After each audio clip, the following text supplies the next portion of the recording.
Afternoon, guys. Back at the shop and working on the Duramax. Oh yeah, we got the bumper on and threw the pintle hook in it real quick. I'm gonna whip these taillights off today and get those clear coated up. I'm gonna pull the truck outside in a little bit here, but I gotta go get a bumper bolt. You probably won't be able to see it, but there's a little bolt up there. I broke the one that goes on the other side when I was trying to put it back together. There's the other half of it. I don't know what grade those are, but for those of you who don't like Harbor Freight tools, that's a little 3/8 impact, and I broke that bolt with that 3/8 impact. I don't know that I would buy one of their 1/2-inch drive impacts unless it was just to change lawnmower blades or something like that, just to have a crap one around or whatever. But that little 3/8 impact is a bad mamma jamma right there. And this other guy right here, I was watching one of Ding's videos, and he just bought one of the DeWalt ones, and that came in my rigid kit. That's a 1/4-inch drive impact. I kind of like the one he has a little bit better, but this thing works awesome. This thing will break a grade 8 1/4 bolt. It'll snap it right off. So that's a powerful little tool. And I like the rigid stuff because it's guaranteed for life, no questions asked. Bring it back. If it quits working, batteries take a dump, whatever. I couldn't believe that. I've never actually experienced it, so who knows how much they'll fuss when you try and take it back or send it in. But I've had that for 3 years now, and it's not an everyday use tool, but that little sucker is awesome. It saves a lot of time. And if you're tearing down stuff and you're getting paid by the job and not by the hour, you got to have some tools like that. Plus, it saves on your hands and stuff like that. Just removing little fasteners, or even like a ratcheting screwdriver helps too. But yeah, so we got that back on here, and I can't believe I broke that bolt, but whatever. So we're gonna get that squared away. I'm gonna run up to the store and see if I can find it. It's an M10 1.5 pitch bolt. It's not very big. I've got to fuss with those fender tubs. We're still not putting the flares on yet. I'm hoping to get some warmer weather to get this truck and just let it sit outside so I can get my final buff on it, and then I can put the flares on it so I know that clear coat's good and hard. But other than that, that's where I'm at. I pulled a rookie mistake somehow. My paper must have come off, and I got a little bit of primer overspray on this bumper. So I'm going to take some 0.00 steel wool to that, which should take that right out. It's very minimal. It didn't wash off, but you know, no matter how dirty things are, sometimes plastic is a real attractant for that stuff, and it bites into it. So not a huge deal, but I got to get it done. And I was about out of fluid film, so I have a gallon of WD-40 here, and I put it in a trigger bottle and sprayed all the rust that was scaled up behind the bumper, just on the bumper itself. I'll go get more fluid film and do my undercoating with my linseed oil and my oil and all that I've talked about before, once I go to actually do this. But yeah, I don't know, I'm kind of rambling. The other thing I'd like to do today, but I'm starting to feel like I'm getting the flu, I'd like to put that anchor in my glass bead cabinet and blast it, throw some etch primer on it, and paint it up. It's for my good buddy, so I have the stuff to do it. I have some nice Battleship gray paint that'll work perfect on that, left over from a job years ago. It was a polyurethane for painting a boat, and we never ended up two-toning the boat. We only did the main color, and then my buddy got rid of the boat, so sucks painting them outside anyway. But let's see what we got here.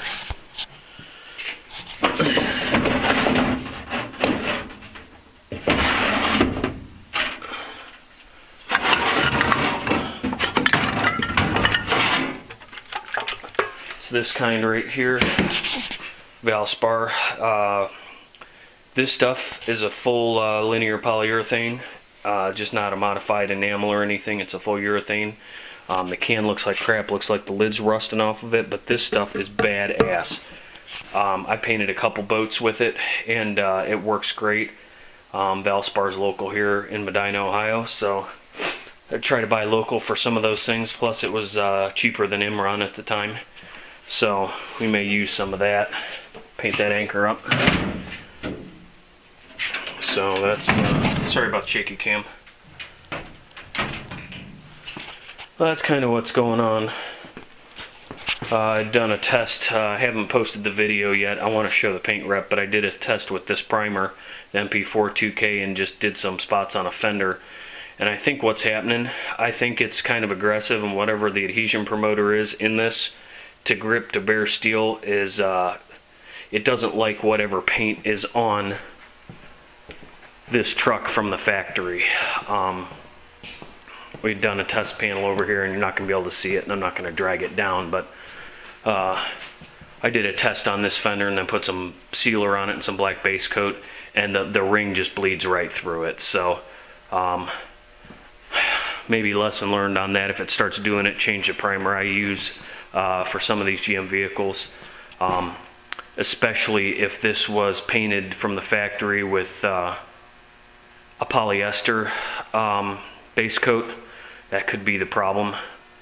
It's hard to say, but I don't see anything wicked in my bedsides, but I can't remember if I think I etch primed these and used another 2K primer that I already had, because I don't have anything except for a couple swirls in it from dealing with the wet sanding process in the clear coat. There's no bullseyes, there's no problems in these bedsides, which really blows my mind. But I mean, there's no mapping. You remember there was a dent here, there's no mapping around that. There was a dent down here, and there's body filler in it, and you can't even tell that I repaired it. I mean, it's that perfect, which is the way it's supposed to be. But those couple spots that I had in the door there, I mean, we were able to hide those, but good God, all the bullshit I had to go through to have that primer quit bleeding through was just a nightmare. It was epoxy. I tried waterborne primer. I tried everything on it. Finally, the epoxy was the cure-all, but it still ain't perfect. And I got a couple spots in the hood that did it. I think the hood was where I started using that primer, which, you know, no biggie. I had one in the middle up in there, and I think I got 85% of it out by blocking the clear down. It's like it just wanted to suck every coat that went on top of it right into it. So I don't know. And I had this stripped from bare metal from here up to about here. You can see some funky orange peel here that I didn't get out of it, but there's actually almost a little bit of a line where that primer was, and this stuff was sanded 320, 400 range, and then 600. So there's no excuse for all that. So I'm thinking there's something going on with the factory paint on the truck. It just didn't like where it meets up with the factory paint, any of those feather edges. It just won't hold them down. It might work on a different brand. It didn't give me any problems on the Chrysler, on that minivan that I did, and I know I used it on that. So another project I got to do this Bedliner. I'm hoping to get the funds to do that pretty quick, but you know, we'll get it as quick as we can. The tailgate has a little spot of rust on it, but I'm going to roll with it because I'm out of red paint. I only have enough for like a touch-up, and I don't know if there's enough to hide a spot on the tailgate if I do it. I'd hate to get into it and then find out I don't have enough. So the other thing I didn't do, I didn't paint inside here. When the tailgate's closed, it is a work truck. It's going to get beat up in the bed, so I'm not too overly concerned about it. I've also got a seam seal between that header panel and the floor where I replaced a lot of that steel in that left corner up there. So I got a scuff. I've got some rattle can etch primer on it, which isn't really that great. You know, they call it etch primer, but how can it be etch if it's in a metal can?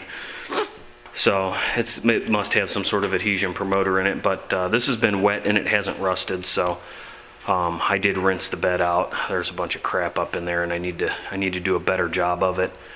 But I really didn't want to get that bed wet and have water laying in it. So I'll bring you guys back later when I have an update on what's going on here.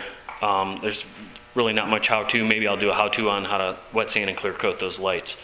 So I'm going to go eat my lunch and go to the store, and I'll catch you in a bit.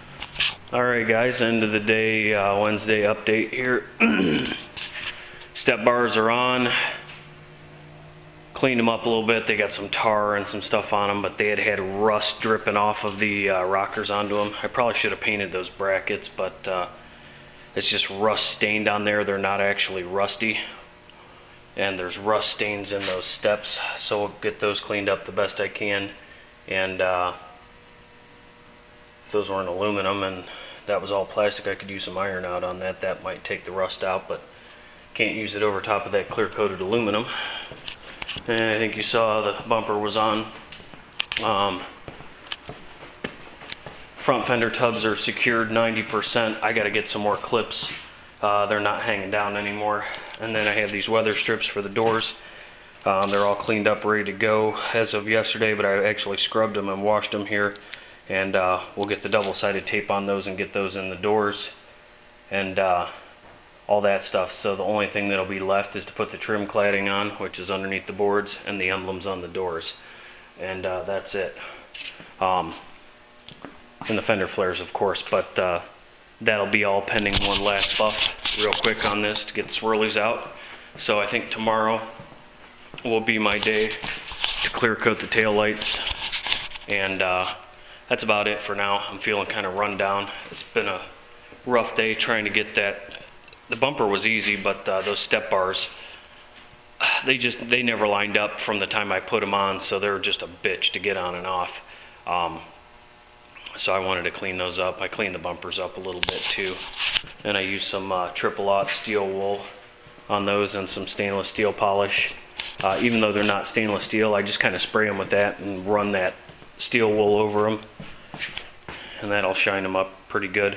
The front bumper's only like 3 years old. I hit a deer a couple years back, and insurance claim paid for a bumper and a top plastic and a grill, so and a fender repair and a bedside repair too. It was all kind of part of that deal, but we just held off and waited to do it till now. I figured there was no sense in doing those couple things and then coming back and doing this later. So that's it for today, guys. Hope you had a good one, and we'll catch you tomorrow.